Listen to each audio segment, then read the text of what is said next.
Actually, Melanie, Angie, and Steve, and Harry probably covered everything I was going to say.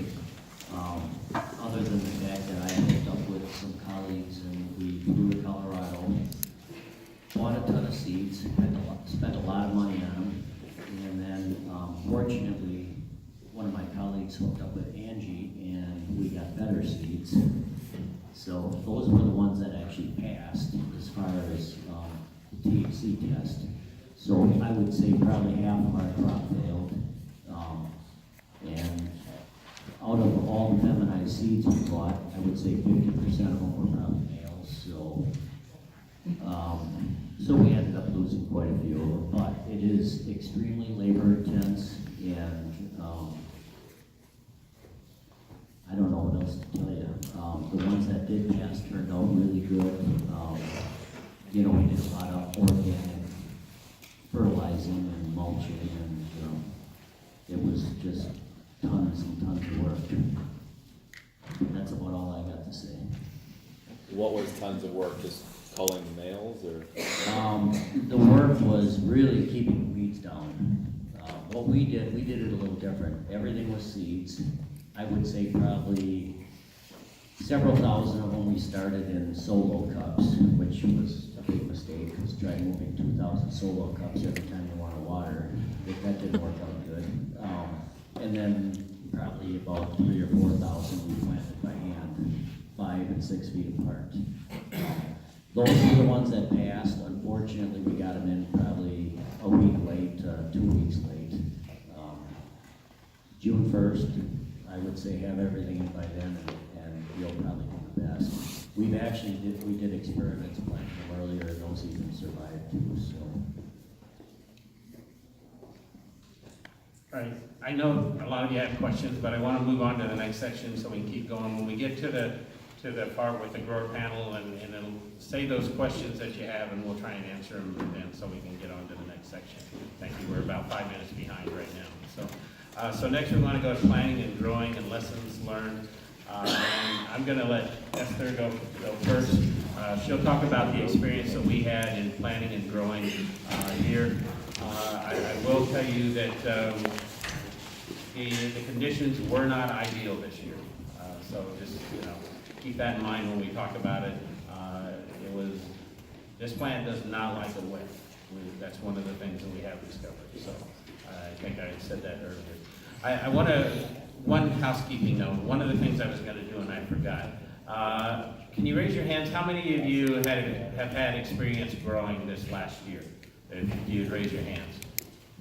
Okay, so there's a few of you that have experience. So, and I take it the rest of you this will be your first time in growing, correct? Okay. All right. Thank you.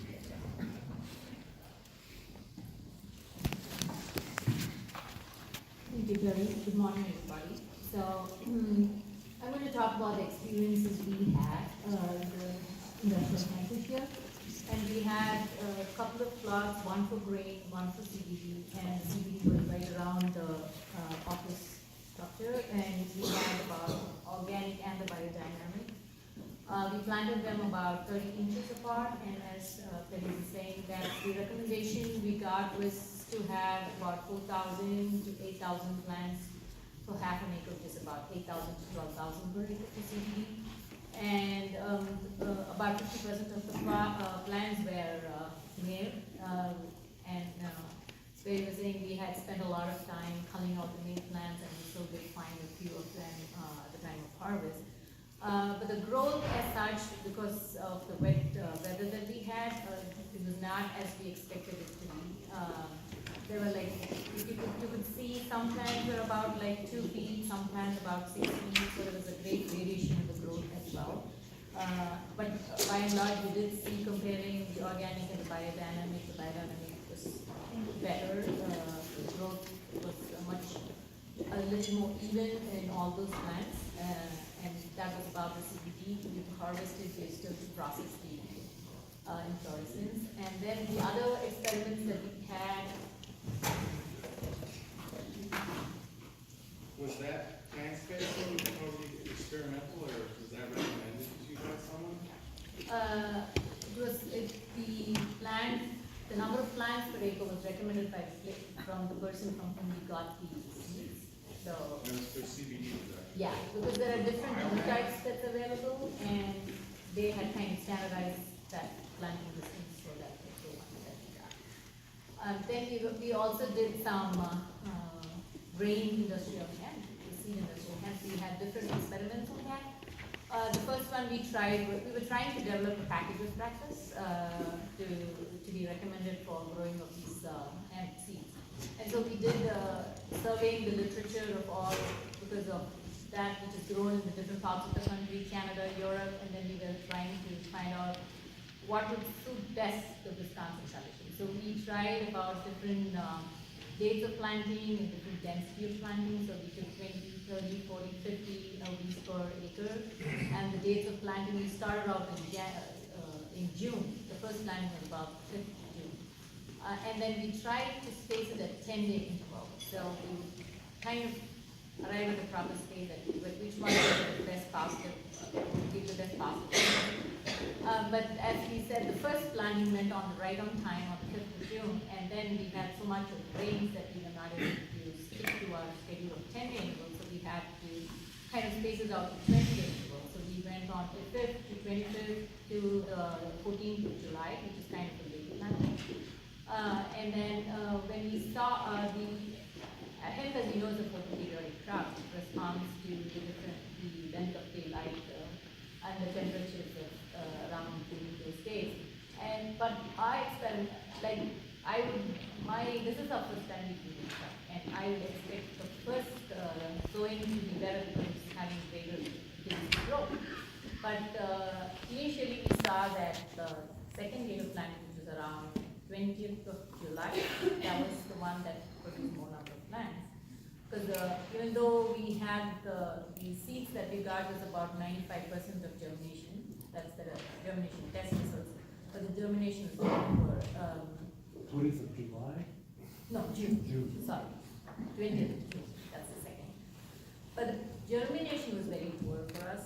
We didn't have a uniform growth. Maybe it was because of the wet conditions.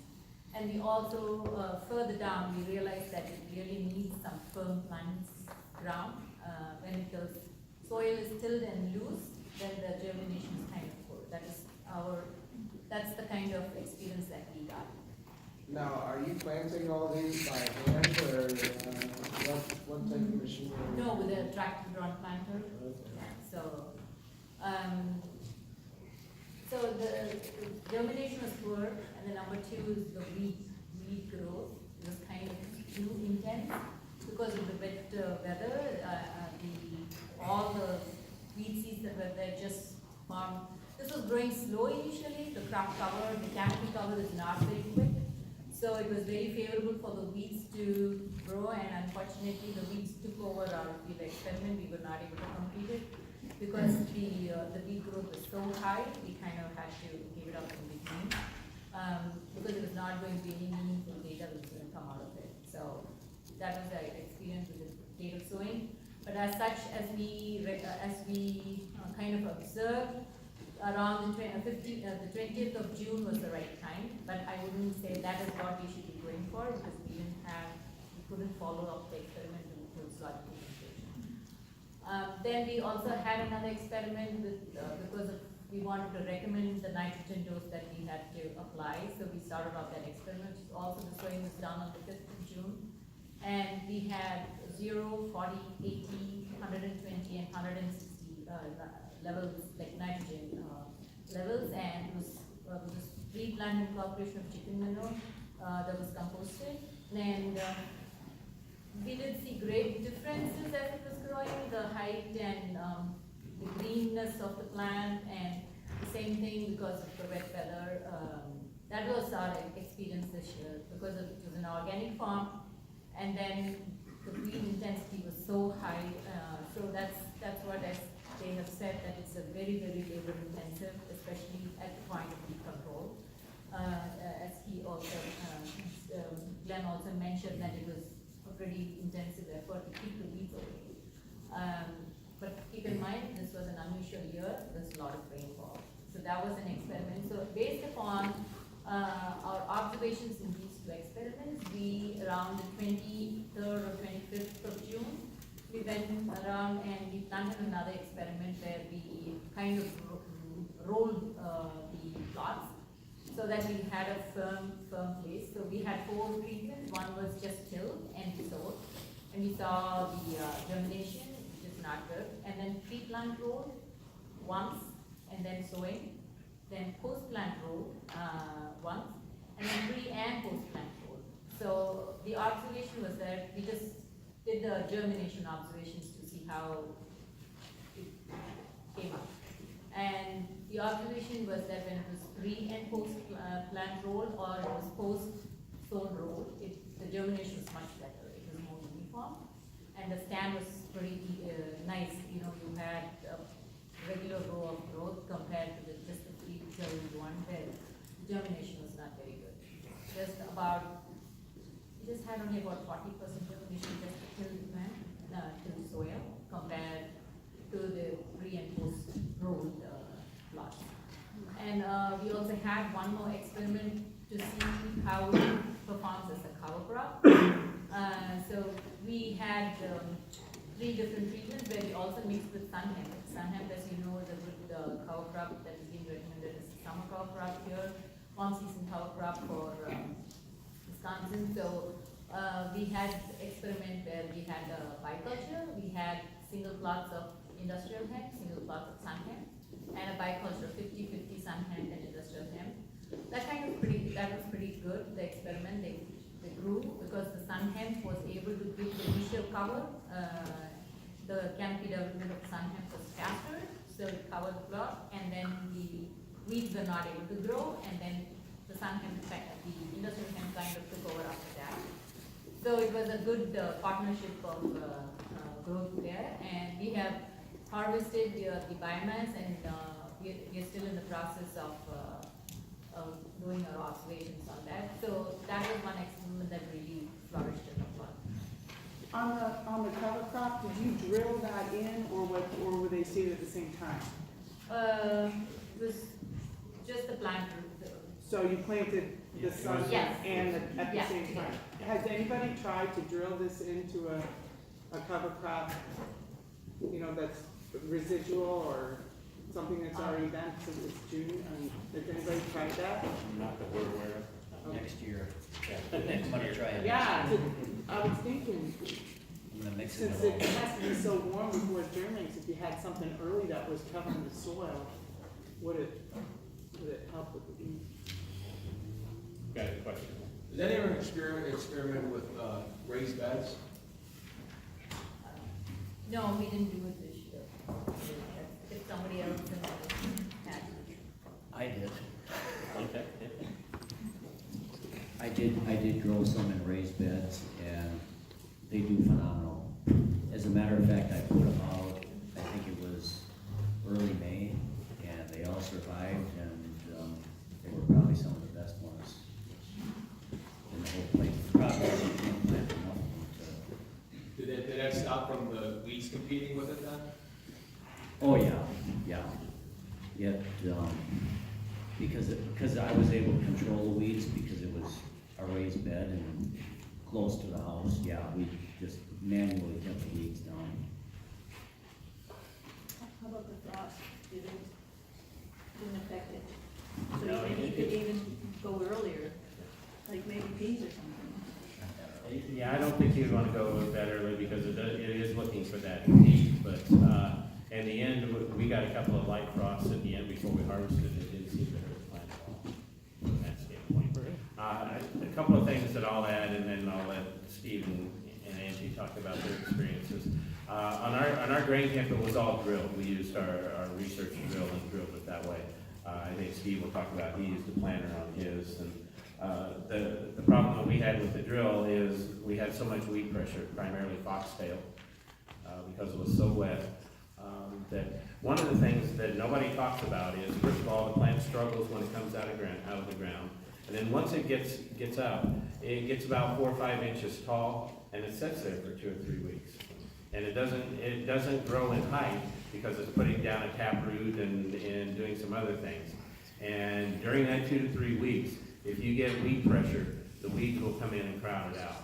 And we couldn't, because we drilled ours, we couldn't come in and till between the rows.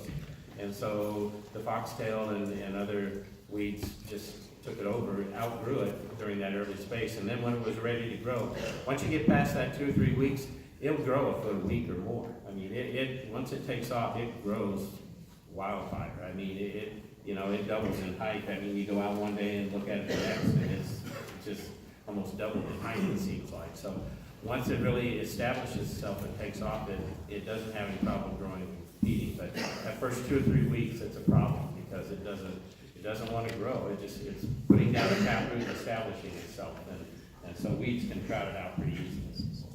We had, some that were on, the top of the hill, and ones that were in the valley. And the ones that were on the top of the hill, the heat made them grow beautifully.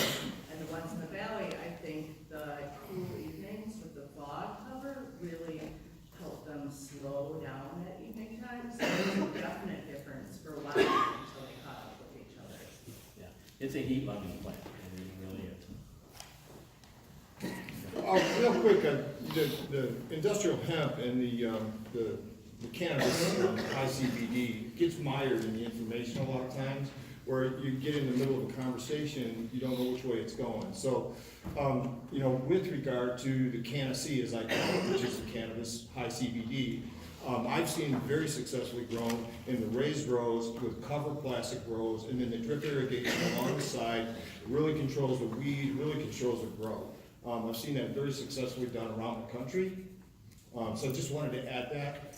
And we're trying to delineate at my level the description and the instructions for growing and storage and harvesting the difference between industrial hemp and Canna-C, 2 entirely different plants and 2 entirely different methods that the beginner gets very confused when you're going through this explanation because you're jumping from one to the other. Okay? That's a really good point. Yeah. Thank you. I'm going to differentiate between the two. We're vegetable growers, and we have all the equipment to make raised beds and with plastic. We didn't grow ours on plastic this year, but I did single row, 5-foot spacing, 25 square foot per plant. There's one picture on here that shows the 2 different genetics with 200 kinds of each in that type of method. One of them wanted to be in Wisconsin, and one of them didn't want to be in Wisconsin. And we got maybe a third of a pound per plant off the one, and we haven't finished all the work on the other yet, but I suspect it'll be up to a pound per plant. The spacing permitted me to start with a 60-inch mower, and I went to the 48-inch mower, and after a couple of weeks, after a month or so, I'm on with a 22-inch self-propelled mower in between all the plants. I wasn't able to use cultivation like I wanted to. I've got a little tractor, little Alice Chalmers G that I use, and I call it Jaws because it's 13 pieces of metal on the ground. As I travel over the plants, we do 3 rows at a time. That's one method to do it. If you're not going to use plastic, you can use cultivation, but you better know how to actually run a cultivator with a single row or triple row. It's doable. You're probably going to want a finger weeder to keep the in-row weeds out. I have a plan. There's some pretty decent equipment out there to actually put one together. I want to try it on some next year that I don't lay on plastic. There's an example of our shot buds off that better crop. The growing went pretty easy. We planted everything May 25th and May 26th, 200 plants each on those days. Early on, they looked fine, and then we had a lot of rain early, which in my estimation kept the roots shallow. Then comes the winds. From our place to Janesville is flat as can be, and it's just windy as hell.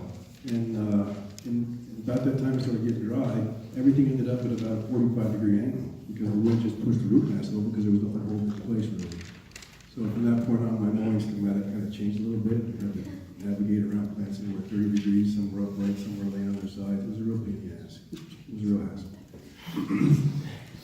Even on the plastic, they will do that to you, I assure you. They're not, these CBD plants come out of a marijuana underground life. And they've been genetically modified, they have been bred to act like, with the right ratios from CBD to THC. So we've got an indoor plant trying to be grown outdoors, and they're still in the process of perfecting that, and they haven't got there yet, in my opinion. I think there's some good seed out there. I've read a lot about Oregon CBD. It seems to be credible. I've encountered people that grew their stuff, and their claims are met by the folks that grew it. I think a seed plant's gonna do much better than the clones, particularly in an outdoor grow, but you can succeed with an outdoor grow with clones. It's doable. But you're gonna work. It's not gonna be planned, forget it. Oh, look, I'm gonna make some money, forget it. It's not gonna work like that. That was been my experience. I do plan on growing on plastic next year, and I do plan on growing some seeds. We got an idea. Janet came up with it one day, we're driving around, and said, why don't we grow stuff like broccoli? Start with greenhouse and seed, put it in the pots, put it out in the row, 12 spacing, 15 side by side, can run my house 200G down there and cultivate them and start late. I actually talked to a guy out in Colorado, he said, yeah, we were gonna do that. We actually did a test like that, we extrapolated out to 300 pounds an acre on it. They tell me. I think it's 3,000 pounds an acre you get off if you grow up these little, like we do vegetables. You ever see how we grow vegetables in these rows and beds and things? We're gonna experiment with it, because we have all the equipment to do it. We don't really buy anything to do that kind of stuff. We got pots, we got the greenhouse, we got drip tank, we got all the irrigation. Another thing we did on ours, back up a little bit, is we overhead irrigated everything. And I wanted to talk, I think it's a thirsty plant. It doesn't like wet feet, but it's thirsty. Too much water gives it grief. But the plant was sitting there, and again, the little microclimates, high, low, and a little bit of a hill. I can see the differences, mostly due to fertility and weed bank. But I was looking at them, they're just getting lighter and lighter green. So I ran the overhead irrigator on it, ran it from the watermelons all the way across the camp. And in about 10, 12 hours, they looked like they were still thirsty, so I did it again. And in 2 days, they got vibrantly green again. Right? Sadly, it didn't last like that all season, but they were thirsty. And through the dry and hot spells, the plant was very sensitive to the water. I think the drip irrigation and protecting that ground with plastic is going to give you a better delivery system of water and nutrients if you decide to put in fertigation. The CBD thing is, it's doable, but you're going to work. Some of the pictures on here you saw of the grain crop I did. I chose to grow it like corn, 30-inch on spacing, 10 pounds per acre on one field. One was a new field turned over from sod ground. I put 15 pounds per acre on that. Some of you witnessed that and claimed that it was a pretty good field. I was happy as a pig in blood every time I went out to that field. In 5 days it was up. It had 2 true leaves already. And in 10 days I decided to cultivate it. It took me 7 hours to cultivate 5 acres because I was traveling at micro speed hydro. And I was dizzy at the end of every road looking down the whole time. There's some pictures of that. 5 days after that, we got 4 inches of rain. You see this picture up here with that foggy color of rain? That field was underwater. Days after I cultivated it. And I thought, it's done. Everybody says it sucks. If you're going to plant hemp rain, don't plant it before it rains, plant it after it rains. Right?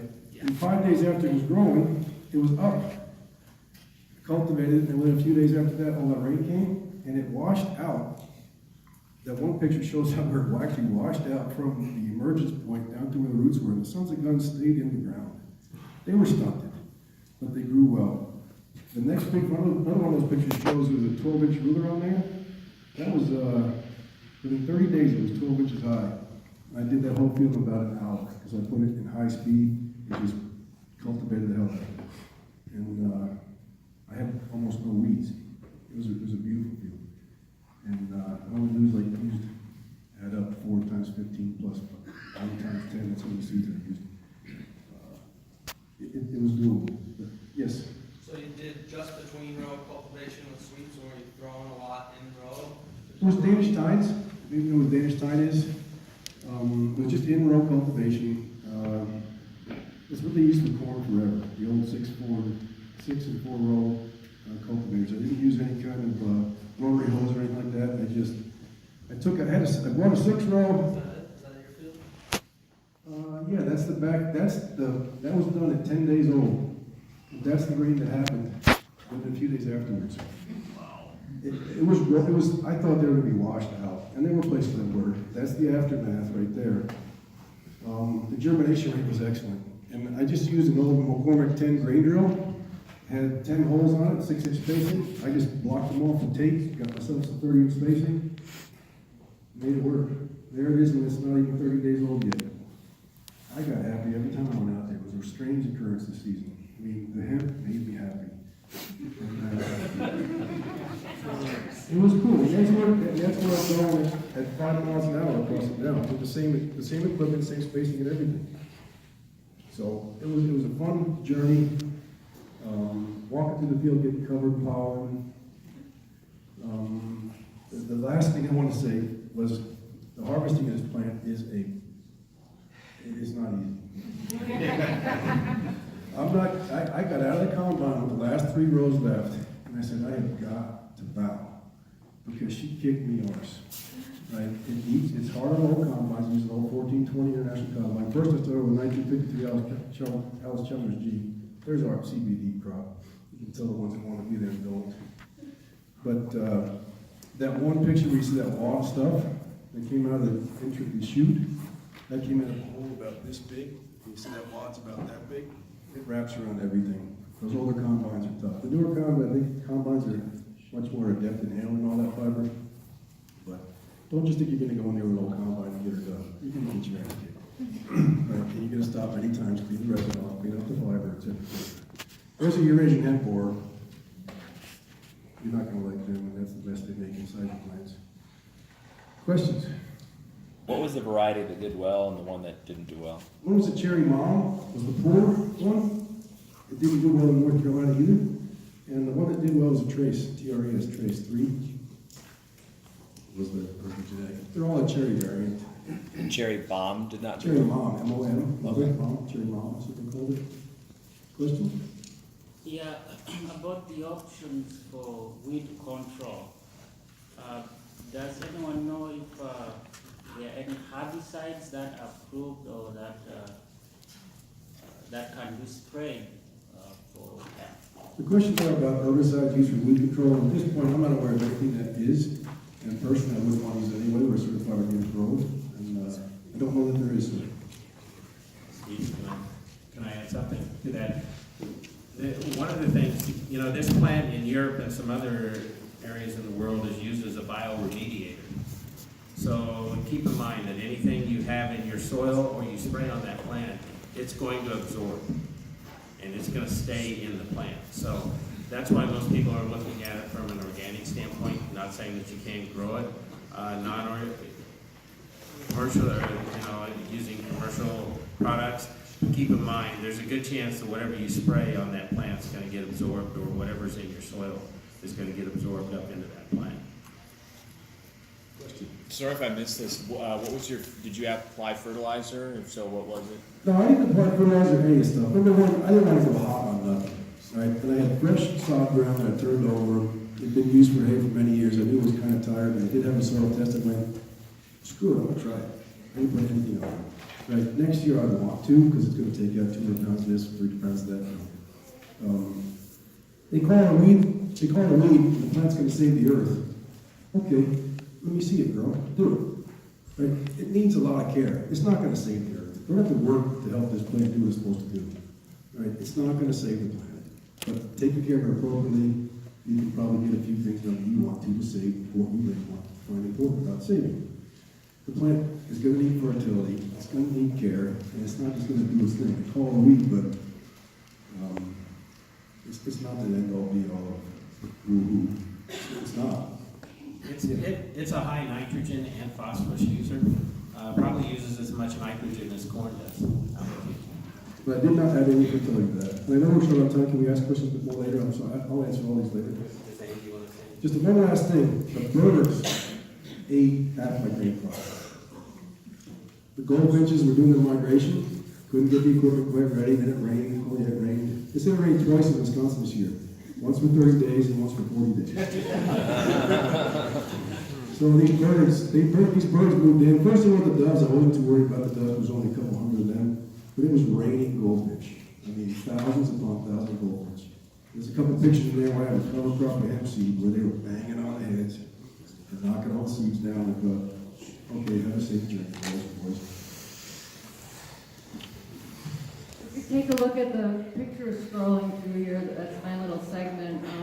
There was a lot of concern about weeds, and we did a lot of mowing, probably 4 total series of mowing and weed eating throughout the growing season. And in the first month, it was picking weeds So we went from a hay, grass, clover, alfalfa field that was about 7 years old, and I had a buddy till that field to about 4 to 6 inches.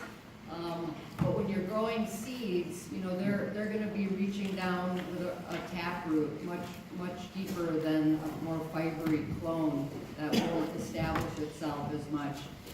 So then we had a Swedish pine that cultivated subsurface, probably 8 inches. I would have actually gone more, down to maybe 10 inches. Because as the plants get bigger, they get heavy and they tend to want to tip. So the less compaction that you can have, and after 8 years of being in a hay field, a lot of trucks and traffic have gotten over that field. But I assumed that the nitrogen levels were going to be nice coming off of an alfalfa clover field, which I believe they were. My soil test came in, you know, I didn't get them until later, but it did show that I was low in phosphorus and potassium, but there really weren't any great effects of having those deficiencies that we could see. I do have a compost business, and one of the cautions of our seed provider was don't get it too hot, you know, don't make your too many nutrients. And so there was this concern that perhaps we would go over the THC level if we had too awesome of nutrients on the ground. So we kind of did what Steve did. We did it as is fertility with 16 test plots. I did test plots for the clones with different ages of compost and different rates of application of compost. And I would say not by far, but certainly the plants that were composted with a mature compost did much better than the non. So definitely know your soil tests and what your deficiencies are, and if you're trying to go organic, you know, supplement is needed. That was the other thing, is that the seeds that we got, we could organic certify. So our farm was, we got organic certified in this last year for the purpose of a wheat crop, but then also it worked nicely for this hemp crop. But because I didn't know the questions to ask in the early parts, I didn't realize that the dipping gel that the grower used was not certifiable organic. So the clones that I had gotten, those 300 clones, were organically grown, and they, you know, if you would take a cutting, save a mother and do a cutting, those could be organic certified, but that plant in itself could not be organic certified, whereas the seed was and is organic certified. So the other thing was that the weed pressure was intense, and so I would have done it in reverse. I would have put a cover crop in before planting of red clover, which I did at 10 pounds an acre, but the weeds were certainly catching